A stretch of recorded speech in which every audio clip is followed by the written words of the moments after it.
5 is potential effects of gas drilling extraction, gas extraction.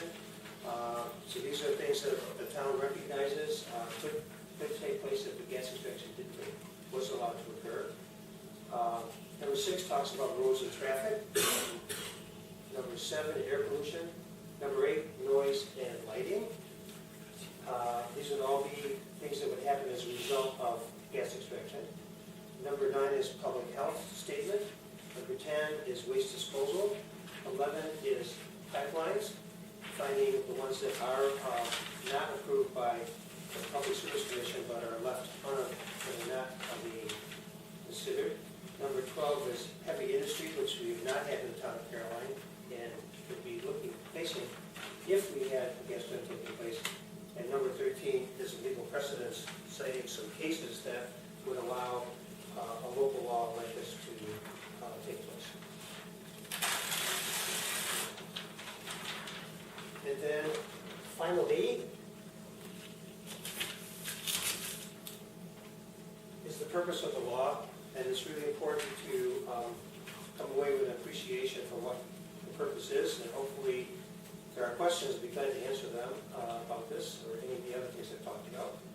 So the purpose is to provide a period of time, which is 1 year, and this is the way the local law is written right now, to consider, and if appropriate, to draft and enact local laws that establish any or all of these: industrial site plan review, critical environmental areas, aquifer protection, road use policy, and prohibit gas extraction activities.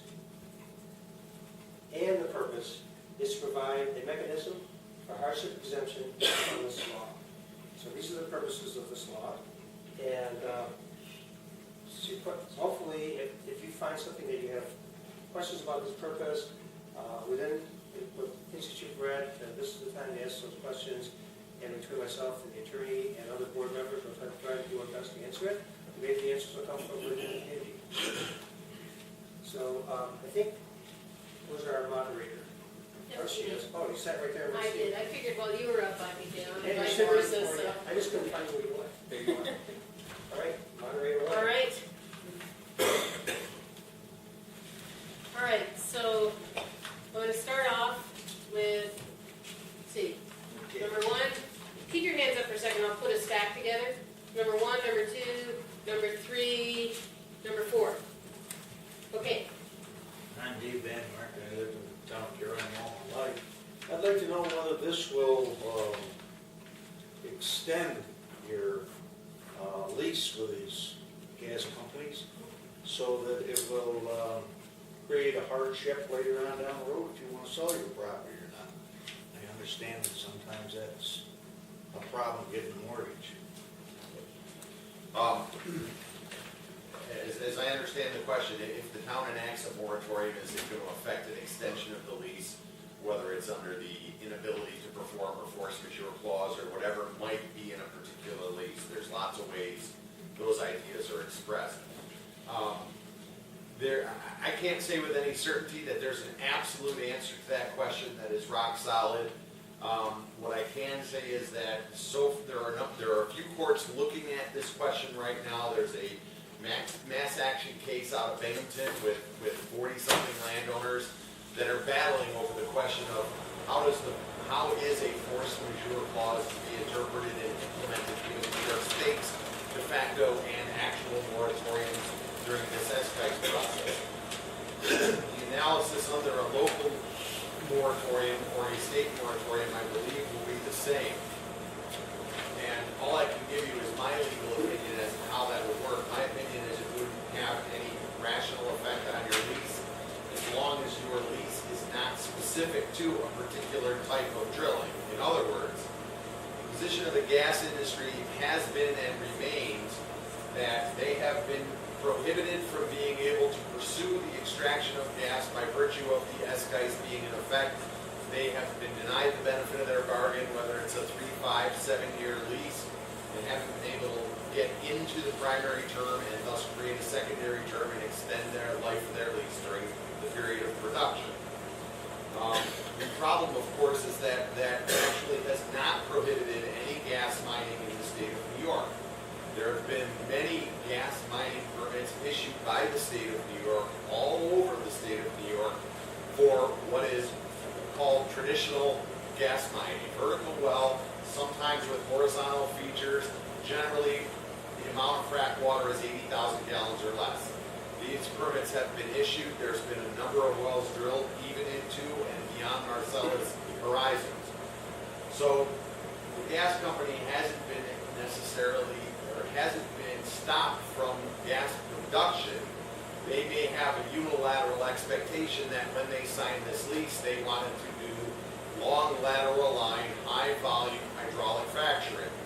Unless your lease is specific to that unilateral expectation, it is not likely that they will get any significant extension or any extension at all, because a lease is in effect a form of contract. And a contract must express the agreed upon rights of both parties. If they had a unilateral expectation to engage in this particular type of mining, but they weren't prohibited from engaging in any other type of mining, they still had the ability to go get that gas. So it's not a black and white legal issue. That is the position that I believe is the accurate position based upon the law. There's only one case out there as of right now that has actually looked at this issue. It was a federal case out of the Northern District of New York. It was from last year, and the federal court decided the case on a different issue, what we call in our vernacular a dicta. Basically footnote, parenthetical type of references. The court said, so because I've decided this case on this ground, I don't have to get to the force majeure issue, but I find that argument utterly lacking in merit. That was essentially what the court said, not using those words, and largely for the reasons I just set forth.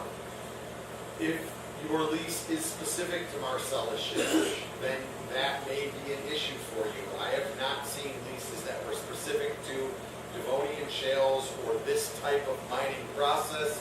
And in fact, there are a number of hundreds of people in New York who tried to limit the gas company through what are called Pew clauses to mining only in particular formations or horizons. And the gas company said, no, we want the right to mine any formation at any depth. We're buying all these rights.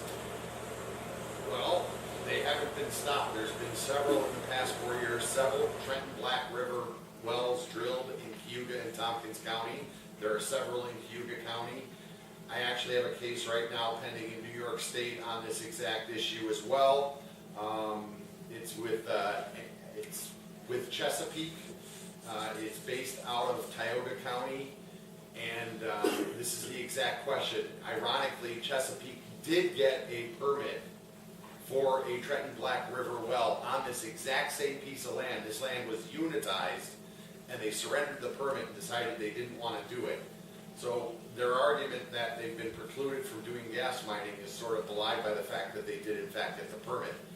So my advice is, generally speaking, for the vast, vast majority of leases, and I've never seen one specific to long line hydrofracking of Devonian shale, but you will have to look at your lease, and you will have to speak to an attorney that's knowledgeable about how these things are interpreted and construed, and most likely that attorney or you should keep a close eye on what's happening in that case in Binghamton and a few other cases like the one I have in Tioga. I've done six of these cases go to court, and not one of them has had a lease extension yet. They've all been surrendered, mostly because the companies have folded on a weak hand, not wanting to create precedent that will cripple them in the future. Smart thinking on their part. This company's fighting, and Chesapeake's fighting in Broome County too. So as particular as I can get in answering the question, that's my feeling. You need to look at your lease, but the general answer is no. I don't think there's going to be an extension of the lease under a force majeure theory as a result of a local moratorium. Okay, so you guys will forgive me that I'm not going to repeat what our attorney says. But I actually do want to let you know, and I forgot to let you know this earlier on, is that we're recording, thanks to John Reed. This session is going to be recorded and will be posted on YouTube, so that if you want to go back and review some of the conversation, or if you know people that weren't able to make it tonight, you might want to take a look and see what happened. It will be available. All right, and who was number 2? I think it was you. Carrie Cornell, and I live up the road. My question is about the moratorium and how many people received it, how many people got copies of it. I don't have a computer, so I wouldn't have got an email about it. I wasn't able to look it up or anything. My dad showed me a copy. And I know there's been some issues. I've asked questions in the past about how many people received the old milk. That's supposed to be our community newsletter. Nobody gets that. I get it because I requested it. And then there was a question about funding. So I bet you, I don't know how many people in this town, the town of Caroline, have actually seen this. Okay. A copy of this, and they should. Everybody should have a Yeah, copy of this on their table, And, looking at it. and so let me also let you know that one of my new responsibilities in this town is to head up the Public Information Committee. I agree with you. I think that it's very important for people to know what's We have happening our in this post town. office. Yeah, and so what I, For some reason, everybody shouldn't get one. well, the reason that people don't get one in the mail is that this is how many page document is this? 18. It's an 18-page document that the town, there are approximately, about 1,200 households in this town. So that would be quite a lot of Xeroxing and postage to send that ultimately would come out of people's tax dollars.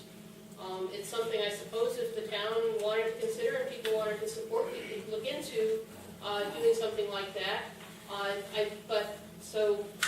To sort of, hang on, to sort of put forward, I absolutely welcome ideas on how the town can do its best to communicate with people, and I want to let you know, and this is not broadly known yet, because we just started this practice, is that there's now at the library, at Brookton Market, at the Mini Mart, and at the store up here in Speedsville, a town notebook. It's in a bright chartreuse green color, and they've all agreed to keep it in a prominent space. At the store up here in Speedsville, it's right by the microwave.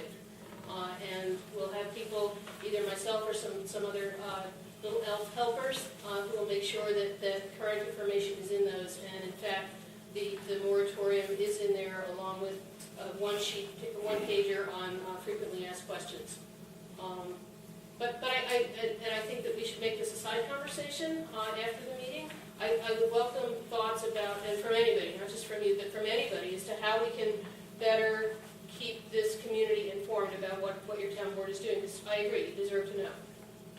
But I feel as though, I should say too, that I think that there needs to be some give and take when we've made good faith efforts to put stuff in a variety of public arenas that at some point it becomes people's job to go seek it out. So anyhow, I welcome that conversation afterwards, and anybody else who'd like to speak with me about it, feel free. Were you number 3? Hold on. Were you number 3? Yeah, he's number 3. You were number 3? Okay. Oh, we've got to figure this out. We got to have some cards. Okay, well, I'm question for the lawyer.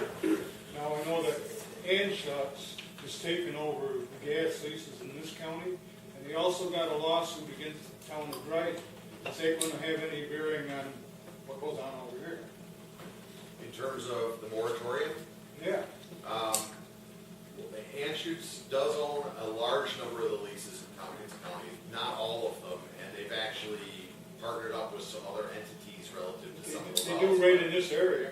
Right, interesting. Because I talked to the agencies- guy from, Yeah, that sold me the thing yesterday, and he told me what was going on. okay.